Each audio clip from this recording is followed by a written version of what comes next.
Welcome to the Burgundy and Gold Knuckleheads podcast. You know who he is? He's right over there in a mysterious location. But once again, man, Reggie, what's going on, buddy? What a, what an introduction, man. Everybody knows who he is, you know. But You know, I you deserve something original and fresh every time I introduce you, Reggie. I, You I know, don't I don't know that it's new and fresh. it's not always, but it's just a little something that for whatever Let, reason it makes you chuckle, and that's how I want to start the show off. Right, let me start just off with say, a show with Reggie laughing and chuckling means it's going to be a good show rather than pissing, moaning, and cussing. Right. that is true. But when All I right. got people calling me main man Reggie, I know something's up. Is that what people say? I have had the old main man Reggie. Well, I I encourage everybody to I, refer to you I do not. as Knucklehead One, or the number one Knucklehead, or No, my main man Reggie. Either one, it's fine. as my mom would say, Reggie. Reggie. How about that? Just leave it at that. All right, all right. But Yeah, but the fans that come up and ask for your autograph, they can they can say whatever they want. I'll leave that up to them. okay, stop lying. No fan has ever said, "Look at your autograph." There might be a first now. There might be a first. But I Uh, have got the main man Reggie. I like it. I like it. So yeah, Uh, and with that, we are here to preview the New York Giant football team. Um, yes, and coming off of a win from beating up Atlanta. I would say beaten up, but we beat Atlanta. The Giants are 1-5. They've had a rough season, and I don't think their season has gone quite as they expected to go this year so far, Reg. well, it's funny because last year, even when the Giants were playing, I made mention that the Giants were overachieving. Right? They were Right. overachieving even at that point, and the Giants' season thus far has kind of gone the way Washington has in the past, where you kind of overachieved, and then you go into the next season with the expectation that maybe you got something to build upon, only to you realize that your success the previous season got you a little tougher schedule the next season, and the fact that you wasn't very good to begin with, the combination ends up you taking a step back uh, from a success perspective. So the Giants are playing a tougher schedule. I mean, keep in mind they finished third in our division, Right. so they're playing the uncommon opponents. They're playing the third best team in the other conference divisions, along with the fact that we have a pretty tough schedule.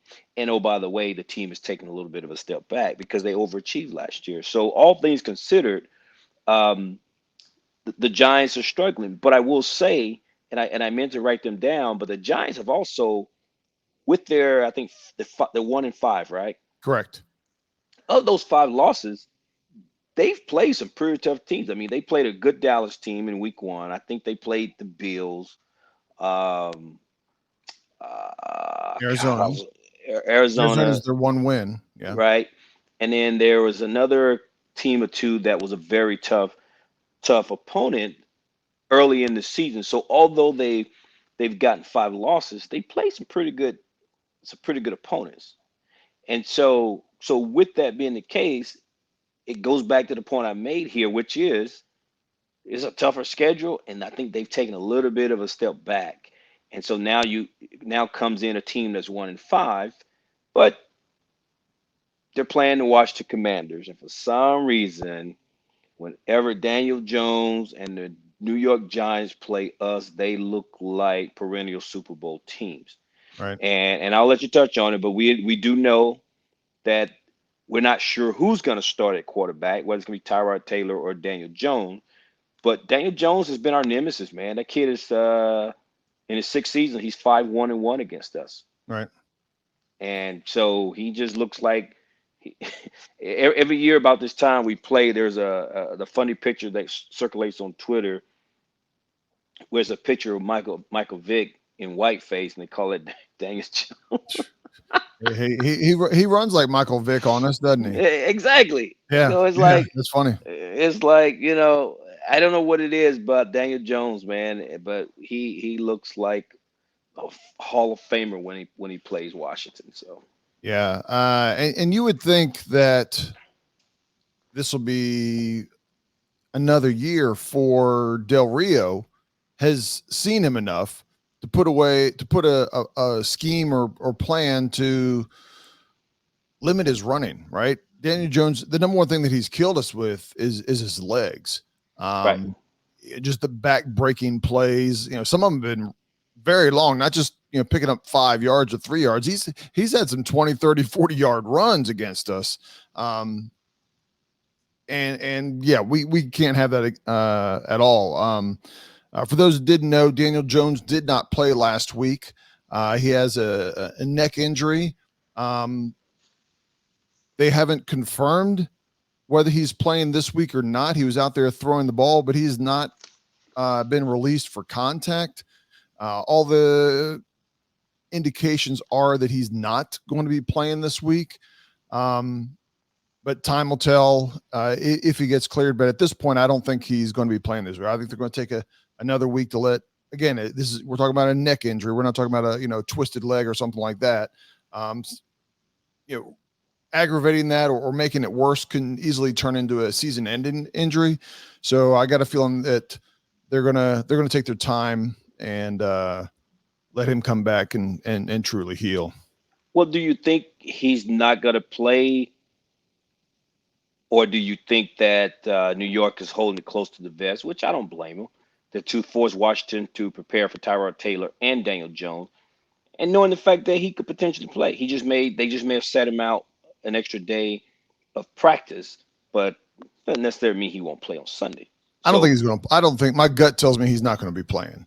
okay, And yeah, and if he doesn't play, I mean Tyrod Taylor's no slouch, man. I mean I know he's not a Pro Bowl type quarterback, but man, he's a slick veteran QB, and he can get it done. I guess is my point. He's good enough to get it done. and he can make some errors, and that's why he's a backup quarterback in this league and not a starter. And I'm not But trying we're to. not we're not we're not a good enough team to be dismissing other players, right? I No, mean, we just yeah. Last year we played when we played Denver, we played a rookie quarterback selected late and was his first game, and man, he gave us everything we wanted. Last year. I mean, hell, we lost to Cooper Rush, right? Yeah, So yeah. so regardless of what you think of Tyrod Taylor as just a backup quarterback, I'm not willing to dismiss him. No, not at all. Not at all. He's good. He's good enough. He's good enough. And so division game, these games are always close, and so we have to be accounted for. Right. I think the Giants, which I found interesting, I think they have 0 passing touchdowns in 4 straight games. Wow. So their offense has been very, very, very putrid, and I think they're averaging about 12 points a game or some ridiculous number. They're last in the NFL, averaging 11.8. Call it rounded up to 12 points a game. No passing touchdowns in 4 straight games. Yeah, averaging 12 points a game. But guess what, Ken? They planned Street Busters, Washington Commanders. Well, we're going to hope that's not the case. I mean, and to your point, like I said, that's I mentioned that they're from a scoring perspective, they're 32nd out of 32 teams in scoring, and that includes teams that have only played 5 games, right? So every team, no matter if you played 5 games or 6 games, you've scored more than than the Giants, who have played 6 games. As far as yards, they are 28th. So it's not like they're getting down there and just not scoring. The yards show you that they're not getting down there, that much at all, or moving the ball consistently either. Their defense, you might think that their defense is keeping them in the games. Well, they're not. Their defense is 28th in allowing points, and they are drum roll for anybody, for Washington fans that like to play old school Washington football. Their defense is 31st in rushing D. They average allowing 147.5 yards a game. So they that wears down an offense, right? When not only when you're running the ball in general, but when you're running over and over and over and over, and you're having success with those kinds of numbers, it physically and mentally beats you down. So, based on that, we should run away with this game, right? I don't even know why we're playing it. I don't even know why we're playing it. Yeah, Why are the Giants showing up? We should go in and chalk this up as a W for Washington, but not so fast, my friend. Right? That's just not how it goes down. We're already we're talking about the Giants. Ready? Right. No, we're talking about the Washington Commanders. It has more to do with us than it does with them. Yeah. Right? This is a terrible team statistically, and playing anybody else will pretty much get manhandled. But when you play the Washington Commanders, everybody's got a chance at Chicago. Yeah. So the Giants, man, listen, this is on paper. I get how this looks, but this is not an easy cakewalk game for us. And after what happened to us against Chicago, Yep. I don't think I'm not gonna say never, but it's gonna be a long time before you hear me say, nah, I'm not even worried about this game. I'm always gonna be worried about the games from now on. Chicago game Thursday night taught me a big lesson. You think there's not any more lessons to be learned with this team, but it taught me a big lesson. Well, it goes back to my mantra all year last year, and unfortunately, it's almost like we have to carry that over. Last year is #prove it, and the Chicago game was a perfect example. Washington was just coming off of the game against Philly, where they played good. They took it down to the wire. I took it into overtime and Right. lost. And you're like, man, you play like that again, you're gonna kill Chicago. But that team should kill Chicago, and it certainly should kill New York. Right. But it's course, so like say, not so fast, my friend. Correct. So, Yeah, what else do you see when you look at this game of besides Washington just being Washington? Is there anything that concerns you that? Yes. Go ahead. What concerns me is that we're the Washington Commanders. Besides that, and I don't know who's gonna show up. Well, one of the things I like about this compared to the previous 4 games is, in my opinion, they don't have a true number 1 stud wide receiver. But that was the same thing last year, Ken. No. But this year, and in the past 4 games, there's been a star wide receiver that has killed us every single game.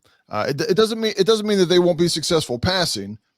I'm just saying what we have faced in the past 4 weeks, we're not facing this week. I'm not saying. And what's going to happen is then we're going to have a letdown on defense, because they're going to sit here and say, guess what? We're not playing all Pro Bowl receivers, so therefore we can just kind of do whatever and watch the Giants. I'm just stating the fact that there isn't one. But that doesn't make me feel any better with this team, meaning the Washington team. The fact that we're not playing an all-pro wide receiver means absolutely nothing, because guess what? When we played Chicago, there wasn't one. And the guy put up 200 yards in the first half. So I don't care. All I know is we're not good enough to be counting out anybody on that team. And watch, it wouldn't surprise me if the Giants take their opening drive down and pass the ball and get a passing touchdown. Streak's gone. That's just the way it is with this team, man. And ladies and gentlemen, Reggie, come on, Reg. Hey, man, I told you I don't take nothing for granted anymore, man. Yeah, but I mean, Like, turn that shit off. I'm waiting for you to Turn that shit. Turn that shit off. I, I'm waiting for you to just go ahead and say we're going to lose. That's No, the next I'm thing not. I'm waiting for you to come No, out. no, I'm not saying that. I'm just saying that I'm no longer thinking this is just gonna be easy just like that. No, All right, I all don't right. care. I don't care that they don't have. Listen, man, they had terrible wide. We could even name the wide receivers last year, and they went out there and kicked our butt. I understand. So to me, the fact that you're pointing out they don't have an All-Pro receiver that Washington is having to face, okay, that's an interesting stat that finally we get what we would perceive as a little bit of reprieve. But we've also shown that it doesn't matter that the opposing team doesn't walk in with all pro at every position because Well, we still don't show up. it definitely has at wide receiver for 4 weeks in a row. That's the only thing that I'm saying. I'm not saying that they're not going to have success passing just because all of a sudden there's not this one receiver. I'm just saying that I there's not understand. the one guy. There shouldn't be a one guy. Could happen, could not happen, but there's Okay. not an obvious, if we were playing a team that had an obvious number one, I would say can we for once stop their number one receiver? Well, that's not a point for me on this one. As we come up on our 3 points to victory, that won't be one of them this time is my point. Okay, fair enough. And not to labor this point any further. What I'm just simply saying is Chicago didn't have one, and for all intents and purposes, neither did Atlanta. And yet the receivers still showed up and put up big numbers against us. And now those two teams did not have those type of receivers that you're referring to. And Drake London still put up big numbers. Yeah. DJ Moore, we know, put up big numbers. And so you're pointing out we don't have an all pro, although I get that, but it is proven when you play Washington, it doesn't matter. You just need to have a wide receiver and he's going to put up big numbers against us for some reason. Right? I think it's a little bit much there, but no, man, no, it's facts. Facts. So any receiver that shows up, man. Somebody's gonna put up big numbers today. So all right, we're gonna mark that down. I'm just gonna go ahead and ask you: is there going to be a Giants receiver that has over 100 yards? Yes. Okay, you. Let me. Yes. Man, the crowd's turning on Reggie right away, and I don't blame them. Okay, but I will say this though. Knuckleheads. But I will say this. But that does bring us to the point of Emmanuel Forbes, right? Emmanuel Forbes essentially benched. He did not play a single snap against Atlanta. Right. Right. Do you think he plays this week against New York? And if you and based on your answer, do you think he should or should not play?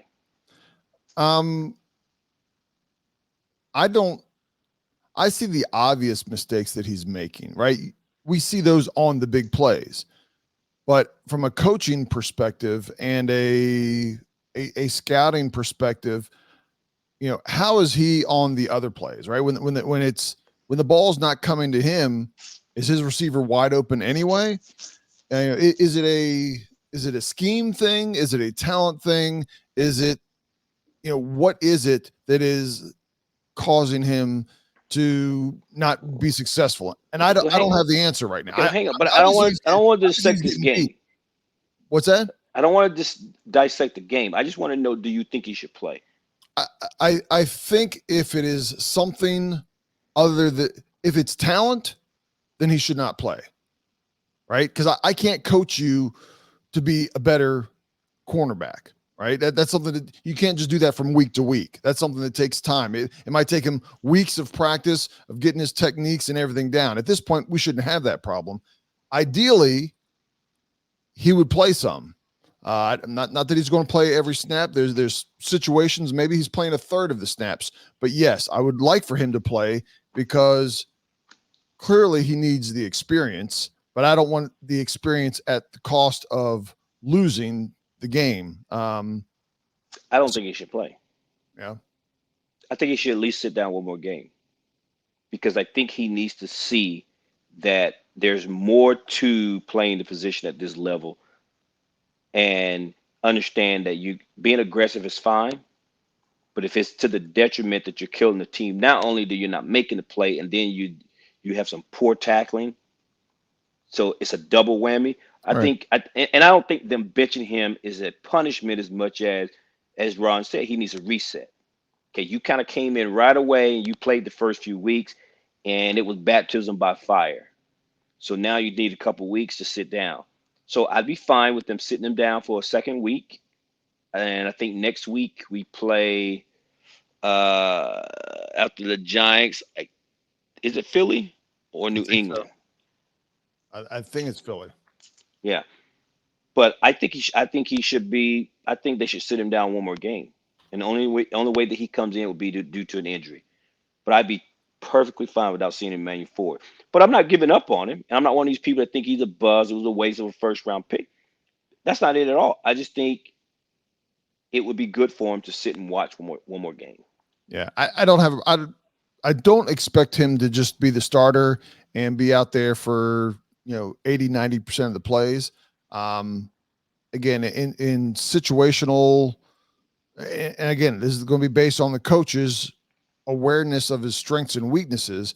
I would like to see him in the right situations, in the right scenarios, be in there and playing and have some success, because we know if there's anything that if there's any position in the NFL that is a mind game, it's cornerback, Oh, for sure. right? We've seen some great. I say great. We've seen some very good cornerbacks all of a sudden have a couple bad games, and mentally they're never the same. As weird as it is, and they're not necessarily at the end of their career. They're rookies or second, third year, and you're like, man, this guy is going to be really, really good. And all of a sudden he has a couple bad games where he gets used and abused, and man, he just Yeah, never the same again. yeah, and I don't think Emmanuel is that guy. No, So no, I that, don't that what, necessarily think so either, but which is why I think one more game would do him some good. yeah, yeah. Um, you want to go over our Just a couple keys. Just a couple keys you of the know game. a few keys of what it's going to take for Washington to walk out with a win on this? Yeah, we'll do a couple keys here, and then we'll do give our confidence number. How about that? All right. And then wrap this up for you folks. Yeah. Um, my number one key that I need to see in this game for me is we know that the defensive coordinator for the New York Giants, Wink Martindale, is a blitzing defensive coordinator. He blitzed a lot. I forgot to look up the percentage, but he loves to blitz. And one thing that our offensive line has struggled against is blitzing, picking Right. up the blitz, communication, knowing who's got who, but we know it's coming. So our offensive line needs to be on the same page and be able to protect Sam Howell against the blitz. Because again, if you can't protect Sam against the blitz and they have free runners in there and that type of thing, it's going to lead to either sacks or it's going to lead to him forcing the ball and it's going to lead to him throwing interceptions. Interceptions could lead to pick sixes or if nothing else, short fields for the New York Giants.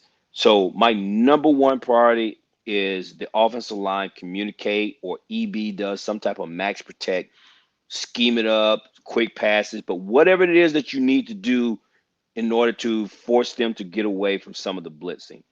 But the New York Giants defensive blitzing scheme is my number one concern going into this game. Okay. So we gotta be able to protect against that. And my items that I have aren't in any particular order, but I'll piggyback on yours and go to one of mine, which I covered when I was talking about the Giants. I think this is a game where we do need to run the ball more than what we have, Okay. percentage wise. Okay. The running the ball will, for one, that's to this point, this has been the Giants' weakness is running the ball.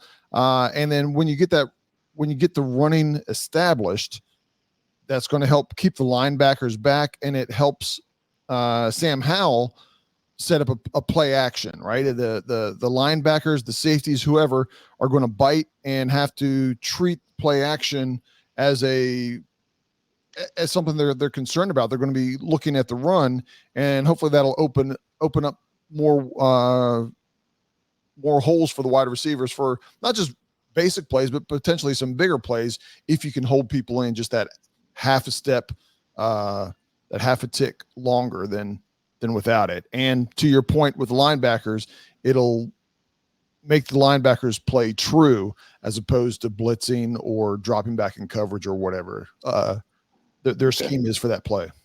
Okay. My other, and again, this is probably just my second point, not in any particular order, but my second would be to see our defensive front show up for a second week in a row in the manner in which they showed up against Atlanta. We knew that Atlanta likes to run the ball. They were going to run with Bijan Robinson. This will be the second game back for Saquon Barkley. And whether Daniel Jones plays or not, Saquon Barkley is still the type of player at this point in his career where he can be a game changer. So I think Right. if we are able to control the line of scrimmage, meaning Washington's defense against their offensive line, which in this case controlled the run game, a la Saquon Barkley, then I think it's going to have a major impact on their passing game. So controlling Saquon Barkley seems very obvious, but can be very difficult for some teams. But in this case, I think we need to make sure that we not allow Saquon Barkley to get off. Yeah, I don't disagree with that. To your point there, Saquon Barkley, one of the things that I always say is difference makers, right? Yes. On offense, he is their difference maker, especially with Daniel Jones out. He's the obvious difference maker. He's the one that you need to stop. Once you stop him, it limits what their offense can do. And this year overall, our defensive line has done a very good job. Defensive line and linebackers have done a very good job against the run. So I'm hoping that'll continue. My Have they though? What's that? I said, have they though? Yeah, I could. I'd have to No, pull it up. I'm just messing. I'm being sarcastic. Overall, they've been hurt a lot more by the pass than the run. Not counting quarterback runs, right? Quarterbacks always seem to hurt us when they scramble. My second key relates to the Giants not having that good of an offense. Let's be blunt. They haven't produced this year. They've had their struggles. I mean, Saquon Barkley's been injured. Now Daniel Jones is injured. So that I know they've had some offensive linemen that have been injured. So with that being said, I don't think consistently for an entire game that their offense can beat our defense. I know our defense has been not living up to the standards where we thought they would be, but I still don't think that they can consistently do that. And with that being said, my second key is don't give up the big play, right? Don't give up the big play that makes it easy for them to score quickly. Some broken play, broken coverage where they score easy, because I think if we force them to drive the ball, 8 to 10 to 12 yard, 8 to 12 play drives, they're going to end up stalling and not being able to do it consistently throughout the game. So a long way getting around is don't give up the big play. Well, again, as I mentioned earlier, after Thursday night's game against Chicago, I've no longer considered what other teams are doing as that equates to what our success should be. So with that being the case, I'm not overly concerned that Daniel Jones is injured or that they have other injuries along the offensive line, because I do know, for example, they are on their third left tackle. I think their starter and their backup left tackle potentially will not be playing. So there will be a third string left tackle. But again, with us, none of that matters. None of that matters. Well, I don't care that Daniel Jones pick not playing. up phone and call Chase, right? I don't Chase Young, care. you better But take my advantage point of being that. is, I don't care that they have injuries, because for some reason it doesn't matter when that team shows up and plays us. So, with that being said, my last point to this game is, let's not make a hero out of somebody. Let's not all of a sudden everyone's like, man, who is that guy? I might need to go pick him up off the waiver wire in fantasy football because man, he just killed the Washington Commanders. Right. So whether that is enlisted as the big play as a receiver, because Tyrod is having a throwback to his career, or some running back is coming in here and just blowing us up. But let's not make a superhero and allow some unknown guy to make a name for himself against us this Sunday. So that ties into the big play thing that you're mentioning, Right. and that would be my third key to this game. Very good. Very good. My third will be getting out to a lead early. Last week we went down and drove, and while we didn't score a touchdown on our opening drive, we did score a field goal, and it just kind of gets your whole offense into a rhythm. As opposed to being 3 and out, and you know, it takes a couple drives to kind of get into a rhythm. I obviously I hope we score. I want us to score on the first drive, but I want us to actually have a drive, even if it comes up short. I want us to get into a drive. I want us to get the lead early, because I think once we get the lead early, then Eric Bieniemy can call a lot better game. He's not handcuffed by trying to come back, right? If you're down by 3, it's not a big deal. But if you're up by 7, 10 points midway through the second quarter, then Eric Bieniemy and the offense, they can do whatever they want. They can do an entire drive just running the ball. They can do a little trick play here or there. They can do misdirection, whatever. But it opens it up to let Eric Bieniemy be the offensive coordinator that we want him to be. And so obviously that goes down to the execution of the plays that Bieniemy calls, but hopefully we get off to an early lead, and we'll see a difference in this game if that happens. Okay. I like it.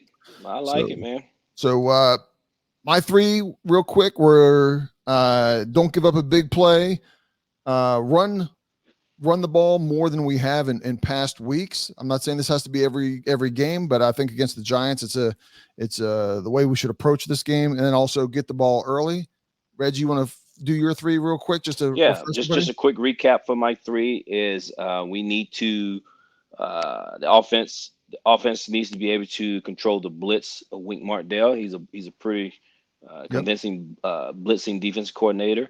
I think our defensive line need to be able to control the line of scrimmage and play the way they played against Atlanta and Bijan Robinson. They need to do the same approach with Saquon Barkley, Right. and then just not create a new hero for the New York Giants by allowing some guy to have a huge game against some unknown player to have a huge game against us. So that involves not giving up big plays. No, I like it. I like it. All 3 points there. And with that, covering that, Reggie, I think it's that time again.